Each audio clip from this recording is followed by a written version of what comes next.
Dulu-dulu semasa kecil, jika ada yang tanya, besar nanti nak jadi apa? Nak jadi doktor, nak jadi cikgu, nak jadi accountant, pilot, artis.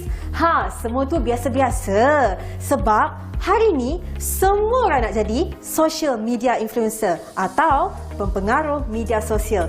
Ini kerana kejayaan di platform media maya seperti YouTube, Facebook, Instagram, Twitter, TikTok dan sebagainya memperkukuhkan lagi posisi sebagai influencer. Tapi, adakah trend ini sihat? Let's find out. Baik Cik Iman, kalau kita lihat dulu, selebriti menjadi pengaruh utama sebab mereka ada bakat, kelebihan. Tapi sekarang semua orang boleh jadi social media influencer. Apa pendapat Cik Iman? Okey, first kita tengok dulu influencer tu. Influence, maksudnya dia boleh pengaruh orang lain. Dan untuk kita, untuk mempengaruhi orang lain itu adalah bukan satu kerja yang mudah. Kan kita tahu. So, bagi saya, untuk menjadi influencer ni, dia adalah orang yang sangat cekal, kan? Dia adalah orang yang sangat positif. Dan dia tak mudah give up sebab dia tak boleh sekali lepas tu terus jadi influencer, tak boleh. So dia kena lagi again and again, lepas tu dia kena buat lagi, lepas tu kena buat lagi untuk orang tahu dia siapa, kan? Untuk dia ada orang tahu dia siapa tu, dia kena ada konsistensi untuk post tu. And then bila dah ada influence ni, kan, maksudnya macam dia ada bakat sendiri sebab tak semua orang boleh jadi influencer. Sama juga macam kita tengok jadi artis ke, pelakon ke, penyanyi ke, tak semua orang boleh jadi pelakon, penyanyi. Sama juga with this influencer lah. So kalau kita tengok, kan, kalau orang yang nak influence orang ni, dia adalah seseorang yang mempunyai social status yang lebih tinggi. Maksudnya orang akan ikut, meaning dia akan rasa macam orang tu akan lebih memahami dia ataupun dia dapat something baik lah, kan, macam ganjaran yang lebih tu. So orang yang contohnya sebagai contoh, kan, kalau kita tengok benda-benda yang viral di TikTok ke, benda-benda yang viral di YouTube, kan, content creator ni, dia akan membuatkan macam ada satu pembaziran yang kadang-kadang kita rasa macam benda tu tak perlu pun, tapi dia akan menginfluence lah orang lain, kan. So orang lain akan tuju, orang ni dia kena buat macam tu, so aku pun kena buat. Orang ni kena buat macam tu, so aku pun kena buat. Bila dia dah high social status, maksudnya orang tu dia rasa dia ada kuasa, kan. Bila dia ada kuasa, maksudnya orang pengaruh aku, maksudnya aku ada pengikut aku sendiri. So bila aku cakap macam ni, mesti akanlah ada pengikut yang cakap, okey, kalau orang ni cakap A lah dia, kalau orang ni cakap B lah dia, kan. So bila benda tu menjadi, dia dah ada macam satu kumpulan yang rasa setiap benda yang berlaku di dalam kiranya trend lah, dia mesti ada pendapat dia sendiri. So bila orang yang tak ada satu pendapat yang sama, dia akan challenge orang tu, dia akan rasa macam orang tu mempunyai salah, orang tu salah, kan. So dia tak nak terima pendapat orang lain. You kena tahu yang tak semua benda you kena ada pendapat, kan. You kena faham yang semua orang ada pendapat yang berbeza. So you kena faham yang you tak tahu semua benda. So benda macam tu. And then bila jadi influencer ni, kita bila bangun je celik macam mata, hari ni konten apa aku kena buat, kan. Bila buat apa-apa je, phone dulu. Apa-apa kan, phone dulu. Nak kena record apa semua phone dulu. So dari situ kita tak ada, contohnya kalau kita kerja office, kan, 9 sampai 5 waktu bekerja kita. So bila 9 sampai 5 bekerja kita, habis je pukul 5, okey dah, aku akan masuk private life aku, I will continue lah personal life kita. Tapi bila influencer ni, waktu kerja dia 24 jam. Bangun pagi, okey terus, kan. Bangun pagi, sebelum tidur kita terus. And then habis tidur akan tidur lambat, kita nak edit tu, kan. Sebab benda tu kita tak boleh terus post, kan, betul lah. So kita kena edit apa semua. So benda macam tu kalau boleh kita tetapkan waktu yang sesuai, waktu yang sepatutnya. Tapi sekarang bila habis je dia rasa, okey, aku terus kena jadi influencer. Apa benda yang konten aku kena buat, kan, daripada situ. So bila benda tu dia dah dari kecil dia dah start untuk mencari. Sebab kadang-kadang bila kita bangun pagi, kita nak kena tunjuk orang apa yang kita rasa. Kita kena tengok, benda ni mesti lawak, benda ni mesti orang rasa aku ni hebat, kan, benda macam tu. So kita hidup berdasarkan validation orang lain, kan. Emosi aku, macam ni orang akan rasa apa, kalau aku tak macam ni mesti tak best, kan. So daripada situ dia boleh effect kita punya mental health lah. Sebab kita tak tahu sebenarnya apa yang aku rasa, Kan? Sebab kalau dalam mental health, kita kena tahu tentang kita punya emosi, kita punya pemikiran kita, thoughts kita kan. So dengan emosi, dengan thoughts ni, apa yang penting adalah cara kita untuk validate emosi kita. That is cara kita untuk mengiyakan emosi kita kan. Oh tak apa, aku tak apa rasa macam ni, aku tak apa rasa macam ni. Tapi bila dah lifestyle tu start dengan dari muda, orang lain rasa apa, orang lain rasa apa, so kita akan somehow, sebab tu generation baru ni dia ada banyak macam people pleaser. Oh kalau macam ni, kalau aku buat aku order ni mesti orang akan rasa aku kaya. Kalau aku order ni mesti, kalau makan macam ni mesti orang rasa aku humble. Kan macam tu. Mesti ada something is because orang. Tapi bukan aku makan ni sebab aku rasa benda ni sedap, aku nak try. Atau aku rasa ni sebab aku suka daging. So daging ni nak kena tu. So benda macam tu lah.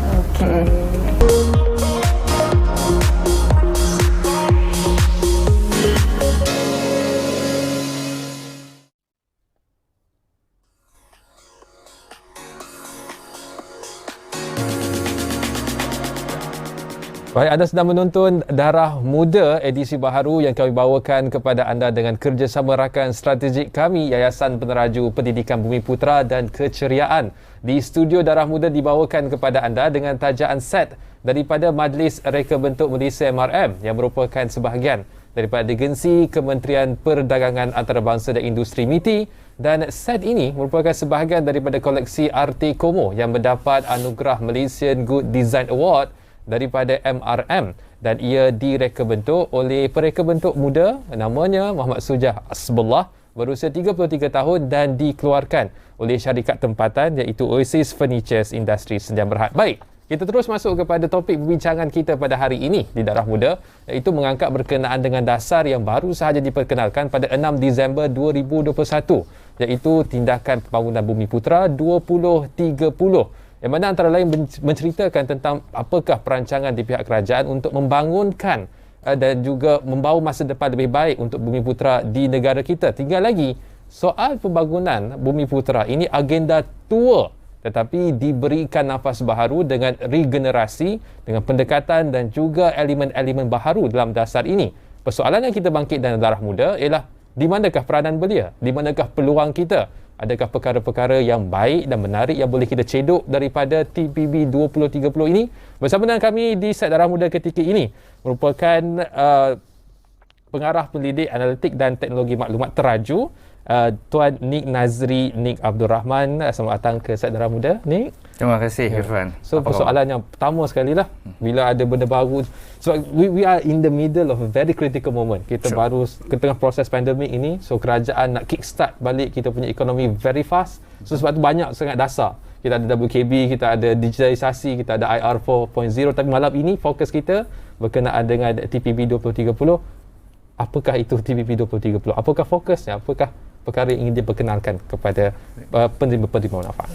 Baik, terima kasih Irfan. Tapi sebelum saya jawab soalan tu, izinkan saya menyampaikan ucapan daripada warga Teraju juga, diwakilkan kepada saya, iaitu ucapan salam takziah ya kepada mangsa banjir yang telah melanda kita semua. Harap mangsa banjir tersebut kekal dalam mengharungi musibah yang menimpa, dan pihak kami pun amat terharu dengan pelbagai-bagai bentuk bantuan yang telah dihulurkan oleh pelbagai-bagai etnik dan bangsa dan juga segala intipati daripada keluarga Malaysia kita. Alright, berbalik kepada soalan tersebut Irfan ya, seperti yang Irfan telah sebut tadi pun, Tindakan Pembangunan Bumiputera 2030 merupakan satu polisi ataupun satu hala tuju yang diberi nafas baru ya.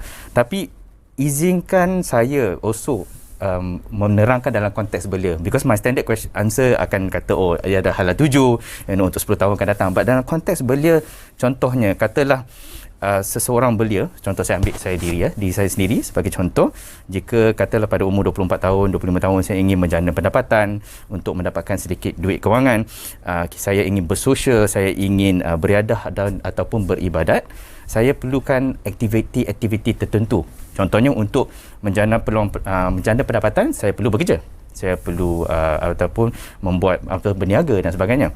Untuk bersosial, saya perlu berkawan, berinteraksi dengan pelbagai pihak. Untuk beriadah, saya perlu tahu untuk bersukan dan sebagainya, dan juga untuk beribadat, saya perlu memahami, mendalami agama, solat dan sebagainya. So dalam konteks tersebut, TPB adalah merupakan pelan untuk seseorang itu mencapai sesuatu matlamat. iaitu dalam konteks ini adalah berkenaan dengan sasaran untuk membangunkan ataupun meningkatkan sosioekonomi Bumiputera dan ekonomi Bumiputera secara keseluruhan. So to be able to get there, you need to be able to execute some of these activities seperti saya mention tadilah dalam konteks belia. Ya. Yep. Dan antara aktiviti itu ada istilah-istilah baru, kewangan Islam 2.0, soal pertanian dalam konteks baru, digitalisasi dan matlamat dengan pendekatan baharu. So apakah matlamat dan objektif sebenar daripada 7 yang disebut KEGA ini? Okey. So di dalam TPP atau Tindakan Pembangunan Bumiputera 2030 telah digariskan beberapa sasaran ya untuk kita capai pada tahun 2030. Tetapi untuk membantu kita dalam mencapai sasaran tersebut, terdapat beberapa sektor ekonomi yang kita perlu beri sedikit lebih perhatian ya, di mana kita dapat lihat bahawa sektor-sektor ekonomi tersebut dapat membantu dalam mencapai sasaran tersebut. Okey. So contohnya dalam ada 7 key economic growth areas, iaitu sektor-sektor ekonomi yang penting, contohnya pertanian dan komoditi, kewangan Islam 2.0, ekonomi digital, logistik, pelancongan dan sebagainya ya. So bila kita lihat dengan lebih fokus kepada sektor-sektor tersebut, kita mampu untuk memberikan penekanan yang lebih, mampu memberikan resources yang lebih untuk kita lebih fokus dalam mencapai sasaran tersebut. Tapi tidak lupa juga untuk kita cuba untuk memberi fokus kepada sektor-sektor ekonomi ini. Ia perlukan the enabling factors. So terdapat 7 bidang keutamaan, iaitu the enabling factors, iaitu untuk membantu dalam KEGA-KEGA tersebut dapat diimplementasikan, iaitu contoh meningkatkan sosioekonomi Bumiputera, which is the TPB itself, hala 7 itu sendiri, meningkatkan tenaga mahir, keusahawanan, corporate equity Bumiputera dan sebagainya. So kita dah memetakan sasaran yang akan dipacu oleh 7 economic sector dan akan dibantu ataupun menjadi enabler adalah sebanyak 7 bidang keutamaan tersebut. Ya. Dan saya nak menjawab bagi pihak Nick, tapi betulkan saya salah. Kenapa 7 sektor ekonomi ini? Kerana ke-7 ini merupakan bahagian yang besar dari ekonomi kita. Sebagai pelancongan menjadi 30% daripada KDNK negara. Perbankan Islam 2.0 is one of the largest dan ada potensi yang sangat besar dalam sudut kewangan Islam, bukan sahaja di Malaysia tapi seluruh dunia, dan Malaysia berada di tengah-tengahnya. Dan bila sebut tentang pertanian juga, kita dah ada dasar agromakanan yang mana itu juga untuk masa depan negara. So itu 7. Kenapa 7? Kenapa tak 10? Kenapa tak 12? Betul. So you correct me if I'm wrong. Tapi Correct. soalan saya nak bangkitkan, sebab kalau bagi mereka yang mengikuti kami ketika kita sedang bicara ini di tpb2030.gov.my yang dah boleh ikuti bincangan ini juga, di setiap KEGA itu menyatakan peluang-peluang pekerjaan yang akan dijana. Itu menarik bagi belia. Okay. Apakah bentuk peluang pekerjaan yang akan dibuka itu? Boleh. So the first part tu, Irfan, pasal apa 7, pasal apa tak 10, pasal apa tak 20. Okay, I give you a very simple scenario. Irfan ada berapa adik-beradik? Saya 3. Ada 3. Okay, imagine katalah family you ada 10 adik-beradik. And then your father, the family of the lead of the family ada RM10. So kalau dia bahagi RM10 tu pada 10 adik-beradik tersebut, seorang dapat RM1 je lah. Betul. Tapi katalah imagine you ada 3. I give you a round number lah. Katalah 2. Easier to kira kan. Saya hilang. Katalah 2. Alright. So seorang dapat RM5. So impak yang dapat dijana tu akan lebih efektif, ya, akan lebih efficient in that sense, yang kita bagi fokus lebih kepada 2 ekonomi sektor tersebut. So bila kita tengok dari segi 40 lebih ekonomi sektor di negara ini, 7 ini memainkan peranan yang penting dalam membantu merancakkan ekonomi Bumiputera secepat mungkin. Salah satu, you correctly pointed out, digital economy adalah sangat-sangat besar. In our numbers pun it will contribute at least 30% daripada kita punya salah satu sasaran kita iaitu lebihan keluaran kasar, iaitu gross operating surplus untuk Bumiputera Enterprise. So that's one big chunk daripada sasaran kita cuba capai. So kita fokus kepada ekonomi sektor yang dapat menjana dan merancakkan secepat mungkin dan sebaik mungkin. Alright. Your second question is about peluang pekerjaan. Peluang pekerjaan. Kita ni sehari peluang pekerjaan. Betul. Banyak betul. Sungguh ke banyak? Betul. Soalan saya tu. Okay. To be fair, data yang kita dapat lihat pun masa saya buat lagi satu research kita berkenaan dengan Bumiputera graduates, peluang pekerjaan telah jatuh sebanyak 30% daripada tahun 2019 hingga 2020. As we all know, sebabkan oleh pandemik lah, peluang pekerjaan sektor swasta. Okay. So di situ pentingnya tindakan pembangunan Bumiputera 2030 ialah kerana seperti saya sebut tadi ada 7 ekonomi sektor, 7 ekonomi sektor ya. So untuk menjana impact daripada ekonomi sektor tersebut, kita perlukan economic activity ya, contohnya businesses, perniagaan, perusahaan dan sebagainya. So di mana bila terciptanya perusahaan atau perniagaan tersebut sekaligus mencipta peluang pekerjaan. Okay, the next question mungkin Irfan akan tanya, tapi kebanyakannya mungkin peluang pekerjaan yang low skill. How about the high skill jobs? That is also one of the reason why di bawah TPB 2030 kita beri penekanan kepada 7 ekonomi sektor tersebut, yang mana ada peluang untuk melonjak ataupun menggunakan teknologi sebagai salah satu catalyst untuk mereka berkembang lagi maju. Contohnya, walaupun dalam saya bagi contoh KEGA pertanian dan komoditi. Kalau first thing that you dengar about pertanian macam alamak, old school, apa nak pergi bercangkul and things like that kan. Tapi alhamdulillah kebanyakan daripada program-program pembangunan yang kita kenal pasti di dalam KEGA pertanian adalah berlandaskan teknologi. So precision farming, AI assisted farming dan sebagainya, aquaponics dan sebagainya. So adalah penting supaya kita menerapkan kepentingan teknologi dalam sektor-sektor tersebut, because kita tengok pun dari segi perolehan ekonomi, perolehan zaman, kebanyakan kita telah pun pivoted into technology ya. So pentingnya, especially untuk belia, so you guys are always on technology devices and all, so pentingnya peluang itu dicipta untuk to attract peluang pekerjaan itu, to attract belia untuk menceburi dalam melaksanakan TPB 2030 ya. Bila sebut tentang menggerakkan satu agenda dan dasar, antara persoalannya berkenaan dengan siapa yang akan mendanai projek besar ini untuk memastikan manfaat itu betul-betul tercapai dan boleh sampai kepada mereka yang disasarkan. Dalam konteks perbincangan kita, belia. Kerana dalam saya petik daripada Alvin Toffler sebut dalam buku Revolutionary Wealth, katanya kalau nak mengharapkan kerajaan saja dia akan lambat sikit. Tapi kalau ada swasta di situ, corporate yang besar, dia akan lebih cepat. So dari segi menggerakkan TPB ini, apakah strategi yang digunakan? Betul. Kalau saya boleh jawab dalam bentuk lebih kurang macam Alvin? Irfan. No, the Alvin Toffler. Alvin Toffler, ni buku Nick Nazri. I mean the common formula dalam keluaran dalam negara kasar, which is GDP, Gross Domestic Product, adalah salah satu penanda ukur majunya sesuatu ekonomi dalam negara ini, GDP ya. Formula dia adalah bersamaan dengan Gross Operating Surplus. Gross Operating Surplus ini adalah keuntungan yang dicipta oleh pihak swasta. Okey, tambah plus dengan employees compensation. Maksudnya salary atau pendapatan ataupun gaji dan upah yang diterima oleh pekerja ataupun orang yang bekerja secara upah lah, workers and all. So kalau you tengok dalam segi gross operating surplus tu, penjana dia bukan kerajaan, adalah sektor swasta. So dalam 142 program pembangunan dan juga inisiatif-inisiatif di bawah KEGA dan juga priority areas ataupun bidang keutamaan yang telah dikenal pasti, 90% dana itu disasarkan untuk dijana oleh private sector, dibantu ataupun dipacu oleh sektor swasta.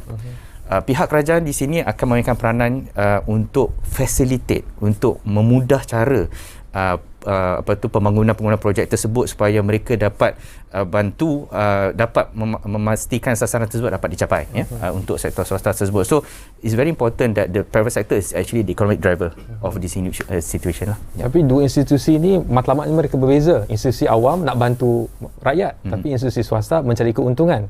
Adakah di situ peranan teraju sebenarnya untuk facilitate kedua-dua institusi besar ini? Betul. So you spot on in terms of the, orang kata, sasaran masing-masing lah ya. Tetapi bila kita tengok daripada the middle point kan, walaupun katalah satu syarikat itu ingin menjana pendapatan, is actually to maximize shareholders wealth, dia perlu juga memastikan bahawa dia ada the latest technology, dia perlu ada the best resources, the best human resource, for example, untuk be able to capai apa yang dia sasarkan. Sama juga dengan pihak kerajaan, kita pun memasarkan, kita pun we also would like to have new technologies.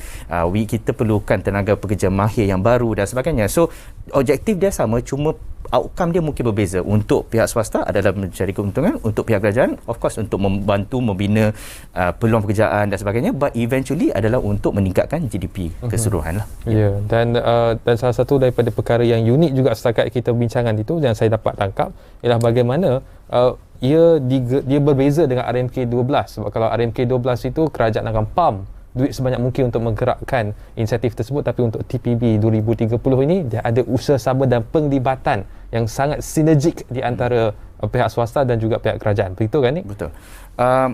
RMK 12 adalah salah satu perancangan ataupun pelan yang amat-amat penting untuk menjadikan the base kepada TPB, because if you look at sasaran-sasaran kita pun, kita dua sasaran kita iaitu pemilikan kediaman Bumiputera dan juga Bumiputera dalam pekerjaan mahir adalah diambil daripada RMK 12, because kita want to make sure that kita sejajar dengan polisi-polisi yang sedia ada. Dan walaupun dijana oleh dana awam contohnya RMK 12, TPB mengambil langkah yang lebih a bit different, iaitu dengan bantuan penjanaan dana-dana daripada sektor swasta melalui program-program tenaga kapasiti yang dapat mencepatkan pencapaian sasaran-sasaran yang telah kita tetapkan. So di sini sinergi itu amat penting untuk memastikan peluang pekerjaan ataupun peluang-peluang projek yang akan dipacu oleh pihak swasta ni adalah sejajar dengan sasaran yang kita nak capai. So kita ada 7 key economic sector yang sedang disasarkan. Kita ada sinergi di antara dua institusi besar, kerajaan dan swasta. Jadi soalannya, kat mana belia ni? Hanya tunggu projek datang ke, ataupun ada peranan yang perlu digarap oleh belia supaya mereka dapat manfaat daripada TPB 2030? Okey. So untuk belia kan, uniknya TPB 2030 ni kerana ianya bukan satu pelan untuk hari esok, untuk tahun depan, untuk 2 tahun akan datang, tak. Dia adalah pelan untuk 10 tahun yang akan datang, ya. So imagine kalau kata Irfan, how are you if you ever may ask? Saya tahun ini 27. 27. Okey, kalau 10 tahun akan datang, when you're 37 masih dalam belia, insya-Allah dengan izin Allah, segala bentuk perancangan pelaksanaan dapat dicapai. Sebagai seorang belia, Irfan sendiri boleh reap the benefits, ya. Tetapi seperti saya mention tadi, adalah program untuk 10 tahun akan datang, di mana kebanyakannya program-program yang mungkin program-program baru yang mungkin akan mendatangkan lebih banyak impak dan faedah untuk kita mencapai sasaran. I like to use ekonomi digital sebagai salah satu contoh, because kebanyakannya kita semua adalah technology based now. We are moving into kepada era teknologi. Kalau if I can quote this very intelligent person, he's a business analyst called Peter Face. Dia kata dalam dunia ni setiap dekad there will be trend-trend mega yang akan berlaku, mega trends, ya. So salah satu mega trend yang disebut adalah technological breakthrough. We all know right now when the first Wright brothers, Oliver Wright, correct, yes, back in 1903 if I'm not mistaken, took off. In 63 years, dalam 6 dekad saja, we as human beings send people to the moon. So imagine dia punya the growth of technology yang melonjak punyalah cepat. Dan sekarang pun kita pun dah tengok macam-macam, we have all the technologies in hand. Tapi in the future, mungkin pada zaman where Irfan is going to be at 37, there's a lot more opportunities kat situ. So TPB ni adalah satu pelan ataupun a base untuk kita make sure that in the future ada banyak lagi peluang, yang tapi yang paling pentingnya untuk kita mencuba mencapai sasaran-sasaran yang tenaga pasti, terutamanya dalam membantu dalam meningkatkan ekonomi Bumiputera.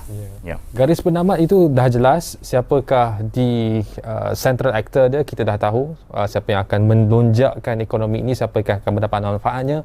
Tinggal lagi ia tidak akan berjalan dengan lancar, and the take off will not be smooth sekiranya tidak ada yang membaca dan meneliti berkenaan TPB 2030 ni. Bagi penonton kita, kalau nak baca lebih lanjut, saya dah baca dah, saya seronok dah baca. Saya tengok nombor-nombor ni ada yang 596 page. Sama ni. Boleh juga. Kita orang belia kena macam ni. Dia kena tengok skrin. So di mana boleh dapatkan maklumat ini? Untuk penonton-penonton di rumah, kita bolehlah saya mohon untuk layari www.tpb2030.gov.my ataupun follow kita di media sosial, contohnya Facebook, Instagram dan juga LinkedIn, di mana amat penting terutamanya bagi belia, the opportunities are out there. banyak peluang pekerjaan, banyak peluang yang dapat dicipta, yang mana kita akan memastikan bahawa keterangkuman kesaksamaan growth akan berlaku bukan hanya di pihak yang dengan orang dewasa yang kita ada sekarang, maupun dengan belia pada merupakan adalah salah satu our future leaders yang kita perlu take care of. Ya. Terima kasih Tuan Nik Nazri Abdul Rahman, pengarah pendidik analitik dan teknologi maklumat teraju bersama kita untuk mengupas berkenaan tindakan pembangunan Bumi Putera TPB 2030. Dan di situ kita mengakhiri Darah Muda, dan sekali lagi pastinya kita punya ajakan kepada semua para penonton adalah untuk melayari laman sesawan yang disebutkan oleh Tuan Nik tadi, dan juga untuk membaca. Sepasti kita boleh discuss, kita boleh bahas, kita boleh bincang lebih lanjut di media sosial. Kalau nak bergaduh dengan saya boleh, nak gaduh dengan Nik boleh. Tapi kena baca ni. Ya, kena baca. Sebab takut tengok tu dia macam takut macam kebal dia. Tapi apa pun, semoga itu ada manfaat untuk anda dan kita punya masa depan, khususnya di tahun baru ini, masa depan ke hadapan itu lebih jelas dan lebih cerah, dan kita bawakan itu khususnya untuk anda penonton, manfaatnya itu kepada anda. Dan sekian daripada saja kami di Darah Muda. Saya Ivan Faruqi. Sampai jumpa lagi.